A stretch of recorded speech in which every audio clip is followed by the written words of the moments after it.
우리가 세상 사는 이야기들이 참 많이 복잡하고 어렵습니다. 내가 알 수 있는 것도 한계가 있고 내가 하는 게 정말 맞는지 또 의심도 되고요. 어떤 분들은 이 세상의 복잡함 때문에 머리가 시끄러운 분들도 있지만 어떤 분은 내 몸 때문에, 내 몸이 아파서, 어떤 사람들은 우리 자녀들 때문에 우리의 삶에 가지고 있는 많은 문제들이 있어요. 누가 알아줄 수 없고 그 크기를, 경중을 따질 수 없는 각자의 삶의 고민과 아픔들을 안고 우리가 이제 살아가지 않습니까? 그런 각자의 삶의 그 자리들 속에서 우리가 살아가고 있을 때 함부로 쉽게 판단하거나 또 함부로 답을 준다거나 할 수 없다라는 이제 생각이 듭니다. 이런 고민과 함께 오늘 설교를 준비했는데요.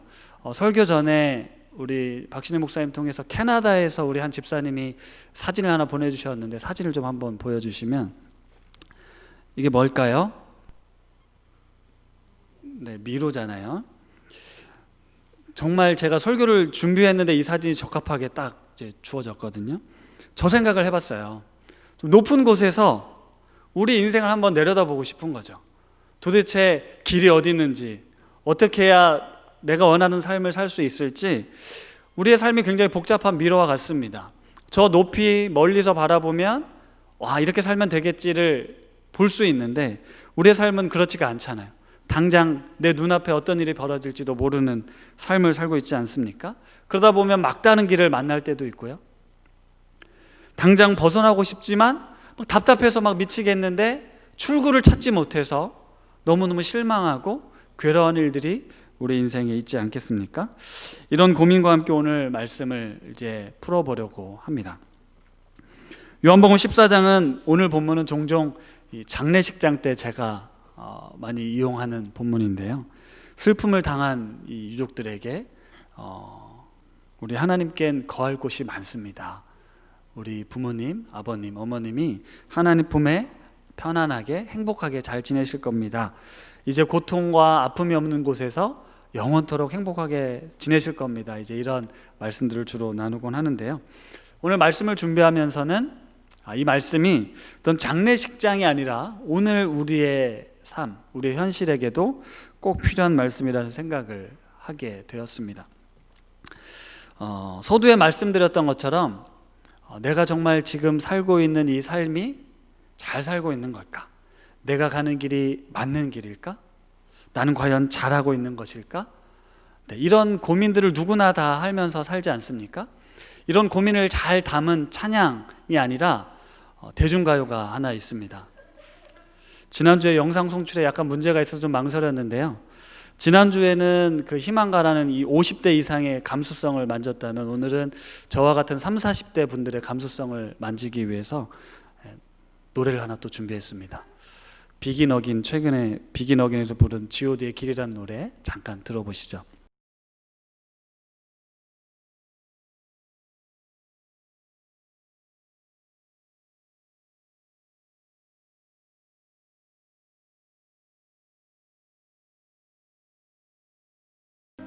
지난주에는 그 희망가라는 노래 가사를 이제 말씀드렸는데 사실 그 희망 가사의 가사에도 무엇이 희망을 주는지에 대한 답이 없었습니다.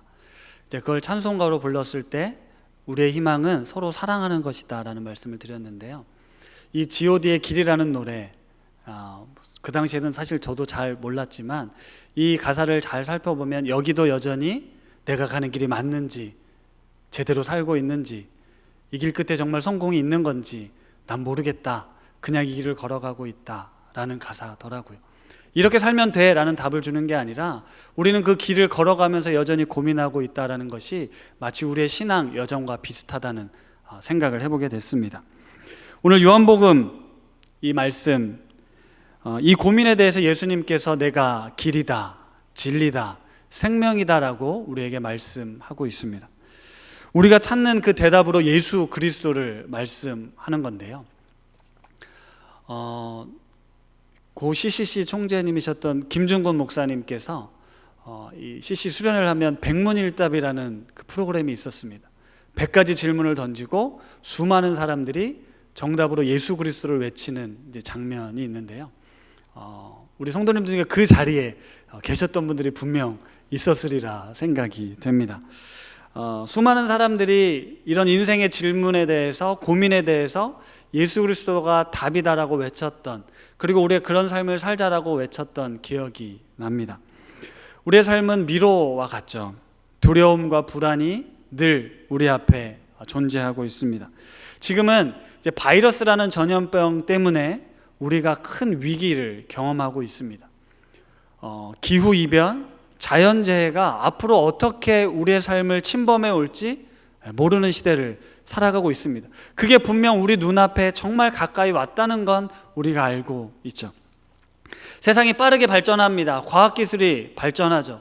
분명 경제적으로 성장하고 발전했지만 정치, 사회, 문화, 교육, 그리고 가정, 이 모든 우리의 삶의 영역은 매우 여전히 풀지 못한 복잡한 숙제와도 같습니다. 이런 복잡한 세상을 살아가는 우리들이 매우 작고 연약하다라는 것이 우리의 삶의 고민이라는 거죠. 우리에겐 그런 것들을 해결할 만한, 헤쳐나갈 만한 지혜도 능력도 부족해서 우리는 자꾸만 넘어지고 실망하고 실패하고 낙심하는 겁니다. 그래서 우리에게 예수 그리스도가 필요합니다. 이런 찬양이 있는데 한번 들어보십시오. 매일 스치는 사람들 내게 무얼 원하나 공허한 그 눈빛은 무엇으로 채우나 모두 자기 고통과 두려움 가득 감춰진 울음소리 주님 들으시네. 그들은 모두 주가 필요해.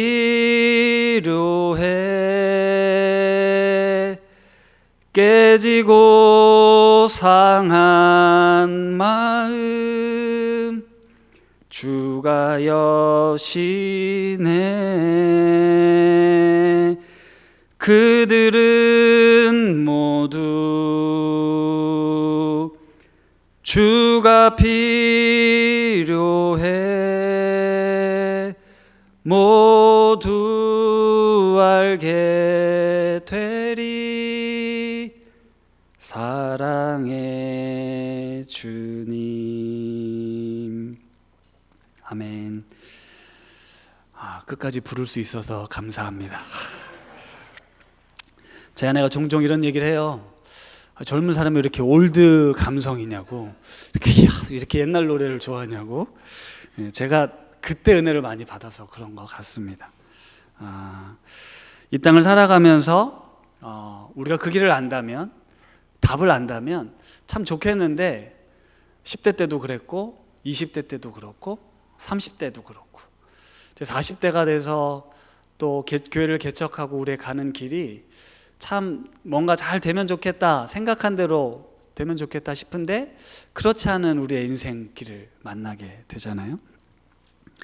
그런데 오늘 이 말씀, 우리가 요한복음을 통해서 계속해서 배우고 듣고 있는 이 말씀의 가장 핵심되는 말씀이 오늘 이 말씀입니다. 예수께서 이르시되 내가 곧 길이요 진리요 생명이니 나로 말미암지 않고는 아버지께로 올 자가 없다. 예수 그리스도를 아는 것, 예수 그리스도를 믿고 동행하는 것, 그거면 충분하다라는 말씀이죠. 14장 1절 말씀에 보니까 너희는 마음에 근심하지 말아라 이런 말씀을 하십니다. 왜 이런 말씀을 하셨을까요? 제자들이 지금 근심하고 있기 때문입니다. 왜 근심합니까?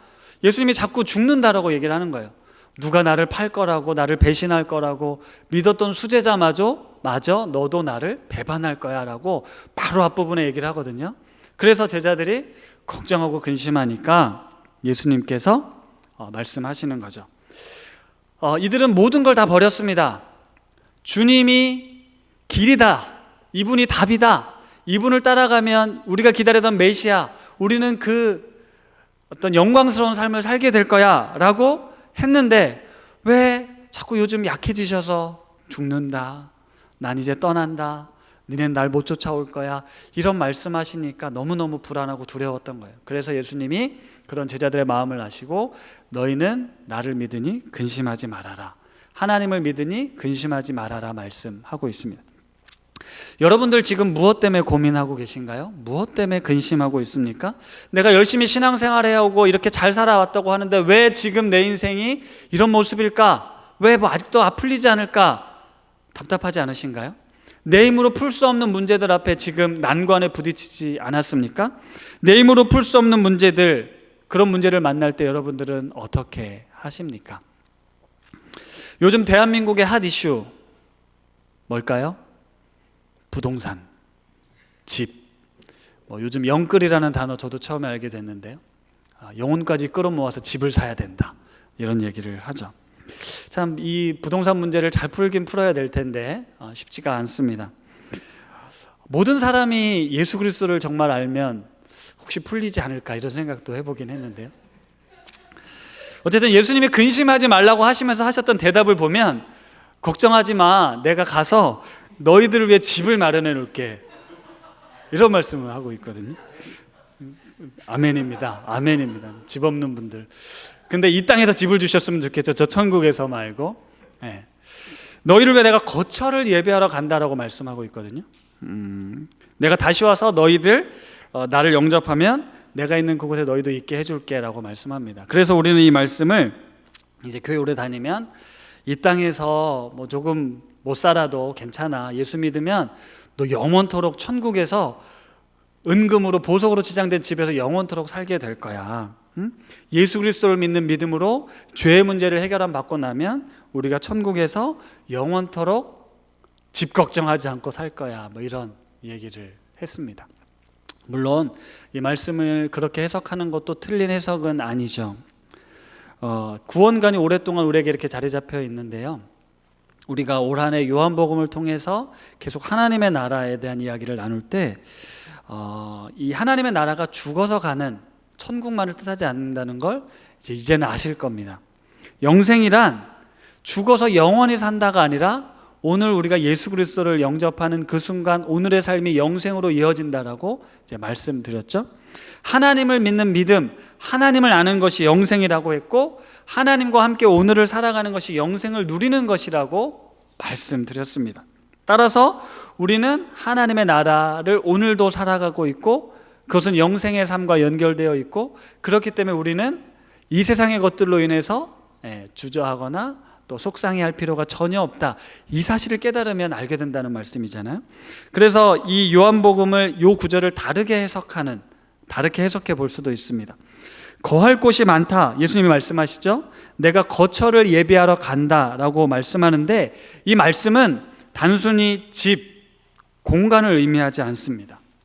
이 예수님이 거할 곳의 의미는 하나님과 함께 있다, 내가 하나님과 함께 연합한다라는 뜻이거든요. 매우 중요한 관점인데 보십시오. 화면을 보시면 가정이 있고 집이 있습니다. 분명 같은 의미 같지만 다른 의미라는 걸 아실 거예요. 그렇죠? 하나는 건물이고 하나는 그 안에 무엇이 담겨져 있냐. 홈과 하우스도 같은 의미잖아요. 그래서 다르게, 우리가 영어를 써보셔서 알겠지만 다르게 쓰지 않습니까? 홈을 써야 될 때 하우스를 쓰진 않잖아요. 여러분은 이 사실을 잘 알아야 되는데요, 우리가 최근까지 창세기 매일 성경 말씀을 묵상하면서 요셉을 보았을 겁니다. 요셉이 지금 어디 거하고 있죠? 보디발의 집에 종으로 거하고 있고 옥살이를 하는 감옥에 거하고 있지만 거기에 하나님과 함께 함으로 인해서 그는 형통한 삶을 누렸다라고 되어 있습니다. 그러니까 요셉은 건물로서의 집이 아니라 공간, 그러니까 존재로서의 집, 거처에 있었던 거예요. 우리에게도 말씀하시는 하나님의 거처는 그런 외형적인 집이 아니라 내가 있는 그곳, 나와 함께하는 그곳을 말한다는 거예요. 여러분은 지금 무엇을 구하시나요? 집이 필요하면 돈이 필요할 거고, 가정이 필요하면 사랑이 필요할 겁니다. 그럼 우리는 무엇을 구하고 있습니까? 여러분은 집을 찾고 있나요? 가정을 구하시나요? 하나님께서 말씀하신 거처를 예비하러 간다는 건 관계로 인한 공동체를 뜻합니다. 이렇게 해석할 수 있는 근거가 요한복음 14장 23절에 나오는데요, 이 말씀을 우리 같이 한번 읽어보도록 하겠습니다. 화면 띄워주시고요, 같이 읽겠습니다. 시작. 예수께서 대답하여 이르시되 사람이 나를 사랑하면 내 말을 지키리니 내 아버지께서 그를 사랑하실 것이요 우리가 그에게 가서 거처를 그와 함께 하리라. 그에게 가서 거처를 그와 함께 하리라라고 말씀하고 있어요. 이 본문을 세번역 성경으로 다시 번역하면 내 아버지와 나는 그 사람에게로 가서 그 사람과 함께 살 거다. 집이라는 단어가 없고 함께 살 거다라는 말씀으로 번역하고 있거든요. 그러니까 하나님께서 내가 너와 함께 살 거다라고 말씀하고 있는 거예요. 예수 그리스도를 믿는 사람들, 예수님이 가신다라고 하는 그곳은 십자가의 길이었습니다. 그렇죠? 십자가를 통해서 우리의 죄의 문제를 해결해서 우리가 그리스도인이 되잖아요. 하나님의 자녀가 되지 않습니까? 하나님의 자녀들이 함께 살 수 있는 집, 그 공동체를 만들어 주시겠다라고 말씀하신 거예요. 성부 하나님이, 성자 하나님이, 성령 하나님, 삼위일체 하나님께서 내가 너희와 함께하는 그곳을 너희들을 예비해 둘 거야 라고 말씀하신 거예요. 하나님이 창조하신 아름다운 에덴 동산에서 함께 행복하게 지냈던 그 삶을 내가 다시 살게 해줄 거야 라고 말씀하시는 거예요. 그래서 요한일서 1장 3절에는 이렇게 말씀하고 있습니다. 제가 읽어드릴게요. 우리가 보고 들은 바를 너희에게도 전함은 너희로 우리와 사귐이 있게 하려 함이니 우리의 사귐은 아버지와 그의 아들 예수 그리스도와 더불어 누림이라 라고 이야기를 합니다. 사귐이라는 단어로 우리 구원의 의미를 표현하고 있습니다. 저는 이 표현과 해석이 더 마음에 듭니다. 우리 기독교에게 필요한 것, 우리 그리스도인들에게 회복되어야 할 부분이 바로 이 지점이에요. 신앙은, 기독교는 외형과 건물과 형식이 아니라 이 관계입니다. 존재예요. 하나님께서 우리 모든 구원받은 백성들이 살 수 있는 커다란 집을 지어놓고 여기 와서 행복하게 살자가 아니라 내가 원하는 건 나와 함께 오늘도 관계를 맺고 살아가자라는 의미예요. 하나님의 은혜로 구원받은 사람들이 지난주 말씀처럼 서로 사랑하고 용서하며 살아가는 그런 삶을 살자라고 말씀하고 있는 겁니다. 코로나19가 가져온 유익이 있어요. 우리의 자신을 적나라하게 볼 수 있는 유익입니다. 주일 예배와 봉사와 섬김이 없는 이 지난 몇 개월의 삶에서 여러분들은 하나님과 그 풍성한 삶의 교제를, 사귐의 기쁨을 누리며 살아가고 있습니까? 한번 생각해 보십시오. 최근 제가 읽었던 한 글귀가 눈에 확 들어왔는데요.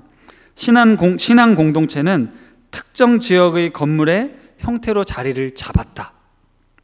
교회에 가만히 앉아 있는 일이 기독교 신앙의 핵심 활동이다 라는 글을 봤습니다.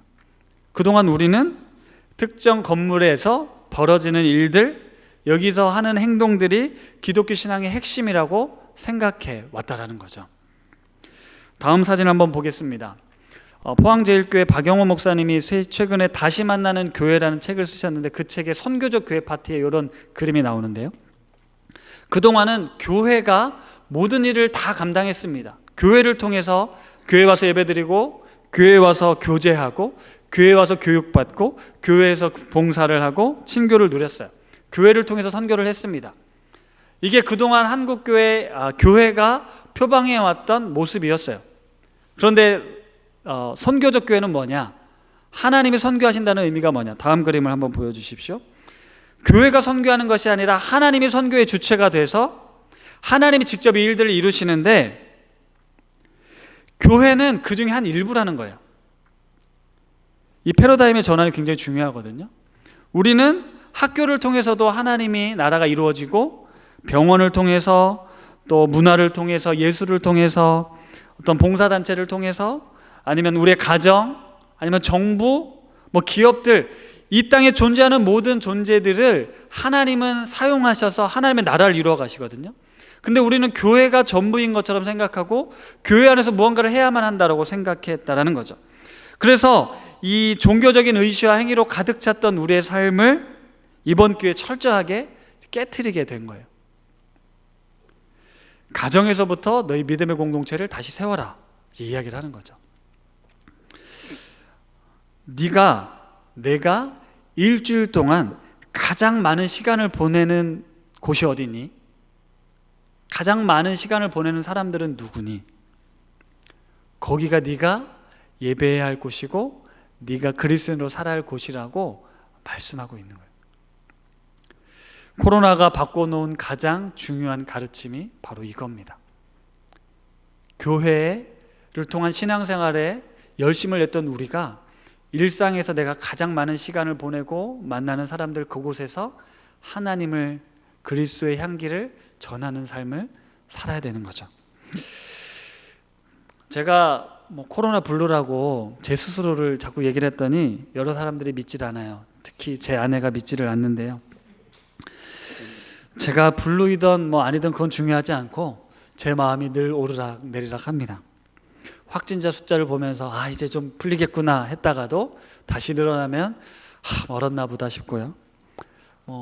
교회 일들, 교회 이슈들 보면서 또 이런 뉴스들을 보면서 도대체 우리의 삶이 이게 제대로 사라지는 건지 뭔지, 그리고 성도님들의 아픈 이야기를 들을 때, 또 우리의 가정의 모습들을 볼 때, 지금 이 땅을 살아가는 우리 자녀들, 청소년들 생각할 때 괜찮아, 좋아질 거야 라고 싶다가도 참 큰일 났다, 소망이 없어, 이래다간 다 망할 것 같아, 이런 생각이 수시로 오르락내리락 합니다. 갑자기 죽으면 어떡하지, 이런 생각도 하죠. 엊그제는 저희 둘째 레슨해 주시는 선생님의 자녀가 코로나 확진됐다는 소식에 저희가 또 한참 긴장을 했는데 그 선생님의 음성이 나왔거든요. 또 제가 코로나 걸리면 어떻게 하나, 도대체 이 많은 사람들을 어떻게 해야 되나, 이런 생각도 하고요. 이런 고민을 하다가도 이렇게 같이 말씀을 보고 또 기도하고 또 이렇게 모여서 찬양하고 예배하면, 그래, 하나님이 계신데 뭐 때문에 이렇게 걱정하고 염려하냐, 걱정하지 말자, 또 이런 생각이 듭니다. 그런 것 같습니다. 하나님이 살아계시는 건 분명한데 우리의 인생을 이렇게 요동치는 것 같아요. 피크가 있고 밸리가 있죠. 그런데 내가 할 수 있는 일들이 있고 내가 할 수 없는 일들이 있습니다. 그렇다면 우리는 그냥 이 모든 인생의 여정, 힘든 일도 기쁜 일도 슬픈 일도 감사한 일도, 그 모든 것이 주님과 함께 하고 있다는 거, 그 사실을 아는 게 제일 중요한 것 같아요. 그러면서 자족할 줄 알고 감사할 줄 알고 또 용서할 수 있고 사랑할 수 있는 넉넉한 마음이 우리에게 있어야 할 것 같습니다. 예수님이 말씀하시죠. 제자들에게 내가 어디로 가는지 너희도 그 길을 안다라고 이야기를 합니다. 그랬더니 의심 많은 도마가 우리 모르는데요, 알려주세요, 우리 몰라요. 이게 해석이 분분해요. 제자들이 정말 몰랐는지 알면서 그랬는지는 해석이 분분한데, 아마 막연하게는 알고 있었지만 정확하게 모르니까 도마가 확실하게 해달라고 예수님께 이야기한 게 아닌가 싶습니다. 그랬더니 예수님이 내가 곧 길이요 진리요 생명이다 라고 말씀하시죠. 내가 길이요 진리요 생명이다라는 건 예수님의 자기 계시 요한복음에 나오는 6번째 선언입니다. 진리와 생명이라는 건 예수님이 앞부분에 참 많이 이제 말씀하셨어요. 화면에 보시면 요한복음 8장 32절에 진리를 알지니 진리가 너희를 자유롭게 하리라. 그 진리는 예수님을 뜻했거든요. 요한복음 1장 4절 그 안에 생명이 있었으니 이 생명은 사람들의 빛이라. 이 생명은 예수 그리스도를 뜻합니다. 요한복음 6장 48절 내가 생명의 떡이다. 그 외에도 많은 부분에서 진리다, 생명이다라고 말씀하셨는데 오늘 길이라는 말씀은 처음 쓰신 거예요. 이 길이라는 단어가 저에게 이번 주에 확 꽂힌 거죠. 제가 좋아하는 글귀, 종종 인용해서 들려드렸던 오스왈드 챔버스 목사님의 주님은 나의 최고봉이라는 책에 주님의 목적이라는 챕터가 있어요. 제가 읽어드릴게요. 우리가 과정이라고 부르는 걸 하나님께서는 목적이라고 부릅니다. 주님의 목적은 지금 내가 주님과 주의 능력을 의지하는 겁니다. 요동 속에서 평안하고 당황하지 않을 수 있다면 그것은 하나님의 목적의 성취입니다. 이 과정을 주님과 함께하는 것이 주님의 목적입니다 라는 거예요. 우리 아이들 얘기 제가 종종 했지만 우리 아이들은 코로나가 뭔지 학교 안 가는 것만 좋고 아이들은 가정에서 부모님만 멀쩡하게 잘 있으면 평안을 누리잖아요. 하나님이 이 땅을 살아가는 우리들에게 원하시는 모습은 그런 모습이에요. 코로나가 왔다고 우리가 불안해하고 두려워하는 거, 질병이 찾아왔다고 죽을 것처럼 낙심하고 절망하는 거, 사업이 좀 안 돼서 경제가 좀 어려워서 내 생명, 내 존재를 잃어버리고 정말 낙심하는 거 하나님이 원하지 않습니다. 그 현장, 그 순간에 내가 함께하고 있기 때문에 내가 평안을 누리기를 원하시거든요. 누군가는 세상 사람들이 부러워하는 성공을 달랠 수도 있어요. 코로나가 오히려 더 부를 축적하는 계기가 된 사람들이 있었을 겁니다. 그걸 부러워하고 그런 사람처럼 되고자 한다면 되고 싶어하는 마음들이 우리 가운데 있지만 거기에 예수가 없고 복음이 없다면 그 길은 멸망의 길입니다. 세상의 것을 아무리 채워도 우리의 영혼은 채울 수가 없거든요. 교회가 성공하는 사람들의 간증을 듣고 주로 이제 그렇게 하죠. 뭔가 어려움을 극복해서 성공을 한 사람들이 여기에 와서 이제 간증을 하잖아요. 죽을 병에 걸렸다 살아난 사람들이 간증을 하죠. 그러면서 열심히 믿어라, 열심히 헌금해라, 그러면 하나님이 너희에게 복을 주실 거야 라고 그동안 우리가 참 많이 살아왔습니다. 그런데 하나님은 이 간증, 네가 극복해서 이렇게 됐어 라는 걸 하나님의 목적이라고 부르지 않는 거예요. 사실 대다수의 사람들에겐 이런 기적이 일어나지 않습니다. 그냥 고난과 어려움이 하나 넘어가면 또 오고 하나 넘어가면 또 오고 계속 그렇게 사는 거예요. 동의하시죠? 지금 내 상황이 그렇지 않습니까? 우리가 이곳에 설 수 있는 자격이 그 문제를 극복해야만 설 수 있는 게 아닙니다. 내가 그 와중에도 그 어려움이 계속되고 있지만 나는 여전히 하나님을 신뢰하고 믿음으로 살아가고 있습니다. 우린 그걸 간증할 수 있는 삶을 살아야 되는 거죠. 예수님이 길이면 뭐가 좋은 줄 아세요? 예수님이 길이라면 뭐가 좋은 줄 아세요? 지금 내 삶에 근심과 두려움과 불안을 할 필요가 없는 거예요. 남들과 비교할 필요가 없거든요. 왜냐하면 나는 올바른 길을 선택했으니까. 예수님을 선택하는 것 자체가, 예수님과 함께 이 믿음의 삶을 살아가는 것 자체가 어떤 신앙의 목적이고 의미이기 때문입니다. 예수 믿고 장로가 되든 집사가 되든 비교할 필요가 없어요.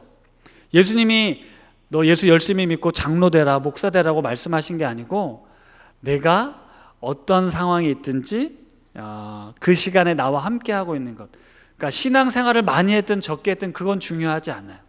우리가 그런 것 때문에 서로 비교할 필요가 없습니다. 눈치 줄 필요도 없어요.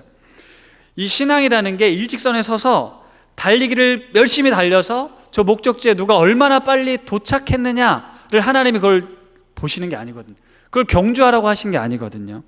누구와 함께 이 인생의 달리기를 달려왔는가를 하나님이 보시는 거예요. 아까 처음에 그 미로 사진 보셨죠? 우리는 그걸 보고 싶지만 볼 수 없어요. 그렇죠? 우리나라 전체에 지금 무슨 일이 일어나는지 볼 수도 없고 시간, 과거와 미래를 볼 수도 없습니다. 그럼 어떻게 해야 됩니까? 그냥 내 눈앞에 있는 현실을 풀어갈 수밖에 없는 거예요. 그러면 그 이 미로와 같은 인생길을 지금 내가 예수님과 함께 손잡고 가면 걱정할 필요가 없다라는 거죠. 예수님이 내 인생의 목적인데, 내 인생의 전부인데 저 목적지 미로를 끝나가야 예수님을 만나는 게 아니라 지금 나와 함께 걷고 있잖아요. 가로막힌 길을 가도 예수님이 함께 계시니까 예수님이 좀 길을 알려주시면 좋겠지만 예수님은 우리가 스스로 그 인생길을 살아가도록 옆에서 같이 함께 해주실 뿐입니다. 우리가 그 사실을 알게 되면 우리는 걱정과 불안을 가질 필요가 없다는 거죠. 어떤 분들은 아프고 또 가난하고 또 어떤 분들은 가정에 불화가 있고 어떤 이제 고3 학생들 얼마 남지 않았지만 수능 시험에 실패할 수도 있고요. 또 사업이 잘 안 될 수도 있어요. 그런데 우리가 예수 그리스도를 믿는 믿음이 아프지도 않고 가정도 화목하고 사업이 성공하는 그 길을 살아야 한다는 거면 우리 모두는 다 얘기했지만 실패자가 될 수밖에 없지만 하나님은 우리의 삶을 그렇게 살도록 만들지 않으셨다니까요. 누구나 다 성공하고 누구나 다 행복하고 누구나 다 기쁨을 누릴 수 있는 그 풍성한 생명을 우리에게 주셨다고 말씀하시잖아요. 이 여정 중에 우리가 예수님을 만났고 주님이 지금 나와 함께하고 있다는 사실, 그래서 그분과 대화하고 그분이 위로해 주시고 그분이 토닥여 주시는 걸 느끼면 우리는 행복한 거예요. 부족한 게 없는 거예요. 작년에 제가 이제 분립교회 담임 목사로 이제 세워지면서 처음 6월 달에 설교한 거 기억하시죠? 좁은 길 가는 공동체. 참 그때도 길 설교를 하고, 그러니까 우리가 가는 길이 정말 제가 여러분들에게 드리고 싶었던 말씀이 그 말씀이었던 것 같아요. 어려울 수 있고 괴로울 수도 있고 힘겨울 수도 있지만 예수님과 함께 가는 그 삶을 살자, 그걸 이야기하고 싶었던 것 같아요. 예수님과 동행하는 공동체, 예수님과 함께 걸어가는 삶. 우리가 예수님을 선택했을 때, 내가 이제 예수님을 선택했으니까 내 인생은 탄탄대로, 성공대로, 만사형통, 이 길에 들어서면 목적지까지 고속도로로 달릴 거야, 이 길로만 가면 그 길 끝에 성공이 있을 거야, 그런 게 아니라 우린 다양하게 예수님과 함께 인생의 여정을 걸어갑니다. 이 땅을 살아가는 사람들은 다 제각각이잖아요, 그렇죠? 자기 모양대로 각자 생긴 대로 삽니다. 좋아하는 음식도 다르고 운동도 다르고 잠을 자는 시간도 다르고요. 어울리고 살아가는 모습이 제각각인데 예수님께서는 그 한 사람 한 사람과 함께 우리의 삶을 보조를 맞춰주면서 걸어가지고 계세요. 그 예수님을 만나면 우린 자유할 수 있고요, 행복할 수 있습니다. 하나님이 우리에게 주시고자 하는 건 이것이 이런 사실이에요. 내가 너와 사귀고 싶다. 나랑 사귀면 너 얼마나 행복한지 아니? 이거 들려주시는 거예요. 그래서 우리는 이 일상에서의 삶을, 우리 하루하루의 그 시간들을, 그 만남들을, 내가 매일같이 지루하게 반복하고 있는 그 일들을 소중한 예배로 올려드려야 돼요. 하나님이 우리를 특별한 모습으로, 남들이 부러워하는 성공의 모습으로 사람들에게 이름을 날리도록 우리를 살라고 막 채찍질하고 막 밀어붙이시는 분이 아니에요. 그래서 우리의 인생이 때로는 실망스러울 수 있어요. 넘어질 수도 있죠. 잘못 곁길로 갈 수도 있습니다. 그런데 하나님은 그렇게 됐다고 비난하거나 욕하지 않으시고 때로는 조롱하지도 않으세요. 거 봐라, 내가 그럴 줄 알았다 말씀하지 않으세요. 괜찮아, 나랑 다시 우리 이 길을 걸어가자 말씀하는 거거든요. 하나님이 우리를 위해 준비한 이 아름다운 생명, 이 세상이 있습니다. 제가 주중에도 가을 하늘이 너무 좋다고 점심 먹고 가을 하늘 좀 보세요라고 얘기를 했는데 얼마나 많은 분들이 가을 하늘을 보셨는지 모르겠지만, 우리는 일상에 무언가 바쁘게 살아가면서 하나님이 우리에게 주신 이 소중한 생명의 그 아름다움을 누리지 못하고 살아갑니다. 무언가 몰두해서 열심히 살아가고 있지만 채워지지 않는 그 공허함이 있는데, 우리가 하나님을 만나면, 그분의 숨결을 느끼게 되면 그 모든 것들이 참 부질없다라는 사실을 알고 내가 정말 누려야 될 것들이 바로 여기 있다라는 걸 알게 되죠. 하나님께서 이 세상을 창조하신 본래의 목적은 이 모든 세상에 존재하시는 하나님의 손길, 숨결, 냄새, 이것들을 우리가 느끼고 감격하며 살아가는 것을 말씀하십니다.